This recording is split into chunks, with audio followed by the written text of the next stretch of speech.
Sarado mo yung card. Kagabi lang, naglang. Basketball po ako. Okay, ganito yan. Kagabi, buti nakakuha ka agad ng schedule. Ay, taga rito ka lang pala eh. Ala ko. Ganito yan. Pagka nagbabasketball tayo, syempre, pangkaraniwan, pisikalan eh. Ngayon, baka pagbato mo ng bola, pero syempre, kinabukasan yan, parang piling mo maglalak na. Hindi naman ano. Bakit? Magsuswelling yun eh. Mamamaga yun. Normal lang yun, mamamaga. Pero wala pa kayong dapat ikatakot dyan. Pero pagka 2 linggo na, tapos nag-lock pa rin, hindi na yan normal. Kailangan nyo na ipais yan. Pero ngayon, nandito ka na, namamaga yan loob niyan, may pain yan, pero mas magaganon mo yan kasi maayos ko na yung ano eh, yung possible na nagkaroon ng mild twist yan sa ano eh. Yung head humerus natin, lumis ng konti. Siyempre, basketball yan eh. Baldugan, mapaghagis mo ng bola, inaawat ka. Pero madali lang naman yan. Ang kailangan mo lang ay may baon ka 10 kilo na ka sa loob. Kasi yan, namamaga yung loob niya. Tignan natin. Yeah. Okay. Pero unahan natin to ng haplos ng pagmamahal kasi under swelling yan, may pain talaga normally. Bumabalik-balik po siya. Kasi hindi pa nakaka-recover, binabasketball mo kaagad. Yun eh, kaya bumabalik-balik. Dati na pala itong, ibig sabihin dati nang meron to. Ngayon, ganito yan. Siyempre, hindi pa ganong full recover. Sa basketball kasi pisikalan eh. Ano ka ba? Kaliwete, kanan? O kanan ka? Siyempre, kung anong dominant natin, kung kanan tayo, kanan ang madalas ang ipambubugbog natin o puwersado. So, i-push up mo to. Ipahinga mo muna to ng 4 to 5 days. Huwag ka muna maglaro ng after 4 to 5 days, mag-push up ka para makarecover. Yung mga muscle nito, gumanda yung masupport niya yung palagi na pala nagkakaganito, naglalak. Ibig sabihin, lumuluwag na yung mga ligaments mo rito na hyperextend na before. So, lumuluwag na yung junction. Pero, madali lang yan sa'yo eh. Madali lang yung kumpara sa mga frozen shoulder. Tanggalin mo muna. Relax lang.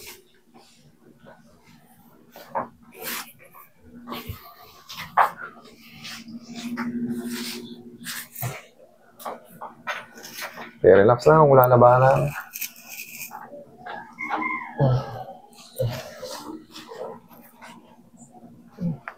Yung. Ano pa?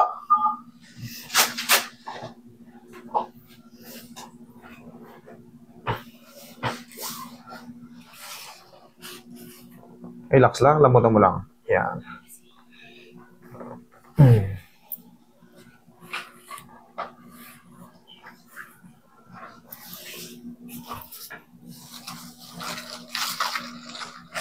Okay, relax lang.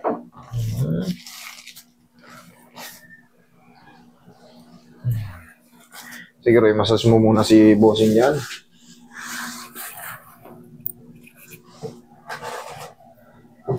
Binili mo yung na yun, be? Yung inumin na yan? O, hindi mo man ininom. Po ka. Kaya po. 4 to 5 days, i-push up mo to ha. Ang push up natin ganito. Sa kama lang, di ba? Yung kama. O, itong kama. Dito lang, hindi na sa sahig. Yan o. Sa upuan na lang. Sa upuan lang. Para kahit mga 10 piraso lang araw-araw, gaganda yung chest mo, gaganda dito. Ngayon, yung mga lumuluwag yung mga shoulder, madidepensahan yan sa mga darating pang panahon. Kasi bata ka pa eh. Maglalaro ka eh. Siyempre, kasagsagan niya yan. Possible na bumigay ulit yan, konting Pero pag strong na yung ganito mo, kapupush up mo, siyempre, mahigpit na yan. Ayun ang pinaka niyan. Yun yung pinaka niyan. Self-rehabilitation. Makakatulong naman sa iyo yun eh. Mas lalo ka pang magiging tignan. Siksik tignan. Gaganda yung chest mo, gaganda ito.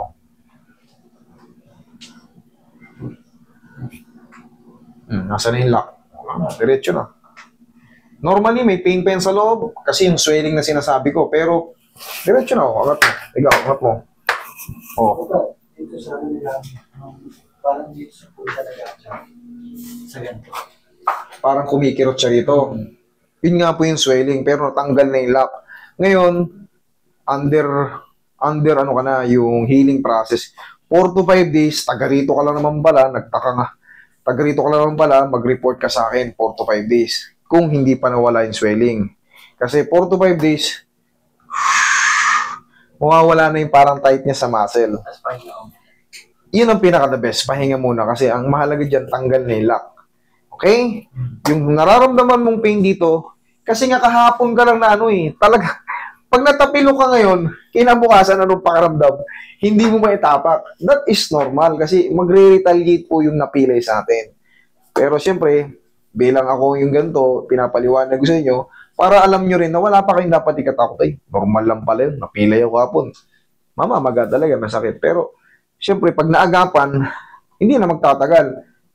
Ano ka agad, healing process ka na kagad. Aantay ka na lang ng pag-heal. Okay? Yun ang kahalagahan ng adjustment. Kasi pag hindi in-adjust, kahit pa magdalawang buwan ka dyan, hindi ka pa rin healing process kasi hindi mo pa inayos eh. Okay? Oh, sige, thank you.